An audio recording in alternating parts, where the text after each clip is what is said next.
Hey everybody, I've got another Final Cut Pro video for you today, and this time it's about doing some color correction. Now, one of the things that drives me crazy in Final Cut Pro is when I do a video and I have some sort of color aberration that ends up in my video, and it basically makes it so that there's some yellow or green tint or something that's driving me absolutely up the wall. So here's a way of fixing it that it's kind of tedious, but after you sort of accept the fact that the video might be useless without it, it really comes in handy, and it's something that I really hadn't thought about until recently, but once I started thinking about, oh hey, maybe it would be better to just go ahead and fix this one little piece at a time rather than trying to find some blanket band-aid fix for everything. So here we go with some color correction tips for Final Cut Pro. So you can see on this still image of a video that I'm going to be releasing here soon that my face looks pretty good, looks pretty balanced, looks pretty colorful. Now let me turn off all the color corrections and let's see what the image looks like now.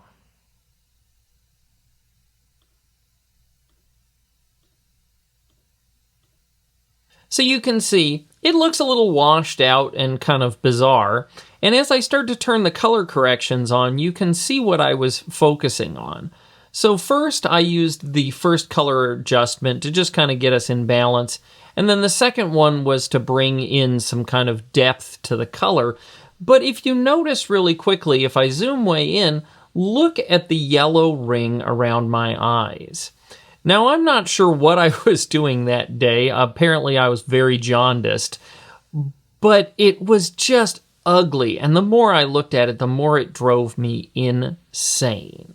Now, I'm not a beauty queen, and I don't spend a huge amount of time on my makeup every day, but I do like to look like I don't have big yellow bags around my eyes. So I was trying desperately to figure out how to get rid of this. I was trying every skin smoothing plugin I could find and all sorts of things, and I was just never able to get rid of it until I started thinking about what was the root problem, which is I needed to take that deep yellow color around my eyes and do something about it. And you can see that if you look down inside my beard around my mouth, there's also the same kind of mustard yellow color. So what I wanted to do here was change all of these color effects. So again, if we go back to our original, we can see that the yellow is baked into the video. Nothing we can do about it.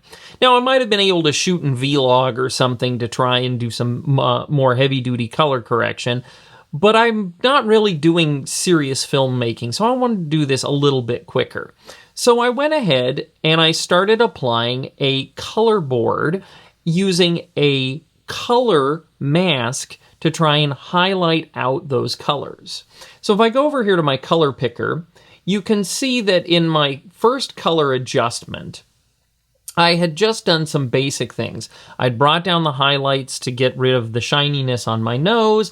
I'd brought the brightness up and the contrast up to give the color a little bit of punch, but I didn't really do any color correction because as a general rule of thumb, everything looked pretty okay. Now you can see in this particular setting, I could have grabbed at the color warmth and tint to try and fix it here in the first setting, but as you can see, because it affects the entire image, it's hard to find a spot where I can just affect that one jaundicey color and not sort of bring it into every other part of the image.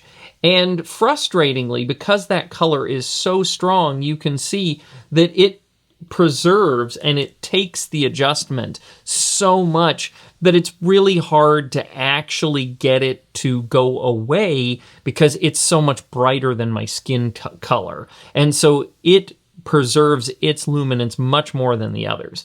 So what I'm going to do here is I'm going to go ahead and I'm going to go to my next color adjustment, which was the color board. Now you can see in this one, I didn't do anything about color, but you can see I radically altered my saturation and I altered my exposure. And what the point behind this was to sort of dull those parts of the image. Because again, when I brought down the saturation of my shadows, it helped mute that yellow color a little bit. And so that was the purpose behind here. And so you'll have to do a little bit of experimentation.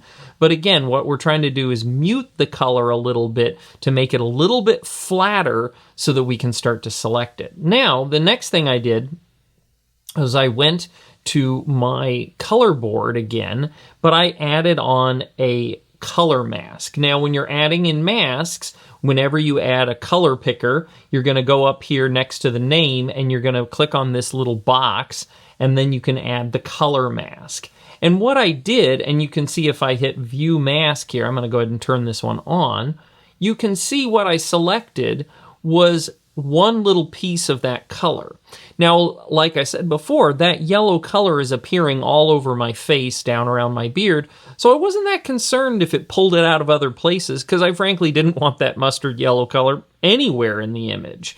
And so if I click on this word View Masks, you can see it shows me a representation of what is being selected. You have some options there where you can see it in a different way, but I sort of like this high contrast version. I think it really makes you understand what it is you're selecting.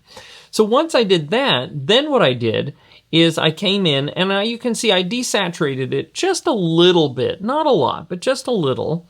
And then I went over here to my color and I started messing around with all of my different color profiles to try and lower it down. So you can see here, if you look right here next to my eye as I turn it off and then back on, you can see a piece of that yellow went away. Now, there's no formula or magic bullet here. I just was grabbing these little blobs, and you have your highlights, your midtones, your shadows, and then your overall, and I was just very, very delicately moving it around until I could make the highlighted color blend in with the skin color around the selection. And you can see it does a pretty good job with a big chunk of that yellow up and around my eye. So now, color board 3 is the exact same thing. Again, if I turn it on here, you can see that I highlighted just another piece of that yellow color. And then I did a different adjustment because that color was a different color. It was a different shade. This is why I could not use one color selector, because that color is a kind of a wide swath. And I wish Final Cut had a better way of selecting kind of a broader range of colors all at once, but this is the way you can do it. Now down here, this softness slider, this is actually a way of selecting how much of that color, how far away from it is. Now, it would be nice to just crank it up to 11 and go with it, but you can see what happens is, as I slide it up, it grabs more and more colors around what you're working on. But the problem is, as you can see, it grabbed too much of my skin tone, and you might think, I used purple to fix yellow, but that's what we needed here. And I'm going to put it back down to my 9, which is where it was, and you can see that around my eyes again, there's another little piece right here. You can see it right there. It turns, and it goes from yellow to more of the purpley of kind of the vein colors around my eyes. Now again, you can't know what color it's going to take to get rid of it, but you just sort of have to delicately move those sliders around until you get a really nice natural look. Now we have color board 4, and again, I have a eyedropper, and I did another color adjustment, and you can see I was after this last little ring of bright yellow right here around my eye, and when I turn it on, it just mutes it that much more. And so if I zoom out to the full screen view, you can see it looks pretty good. It looks pretty natural, and it looks kind of well balanced, and I really muted out that dark ring around my eye. And again, if I go backwards through my color adjusts, you can see as I go, the yellow gets more and more pronounced until it's just unbearable. And you can see when I had done my original color balancing, boy, that yellow just looks like clown makeup.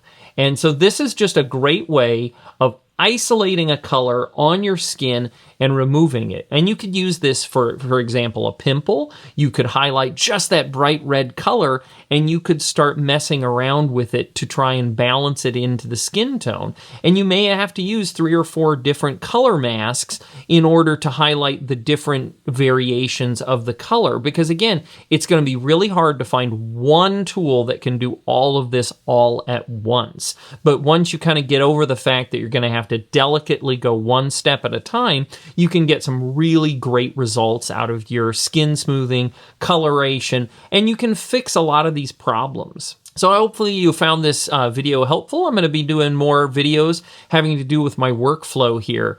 I have a really great success with my Dorico videos, but to make those videos, I have to use a lot of audio and video software. So I really like to share out all the things that I learn here using Final Cut Pro, Logic Pro, and Dorico as well. So you're going to be seeing more videos coming out from me. Please like and subscribe the channel. It really gives me a lot of inspiration to keep going.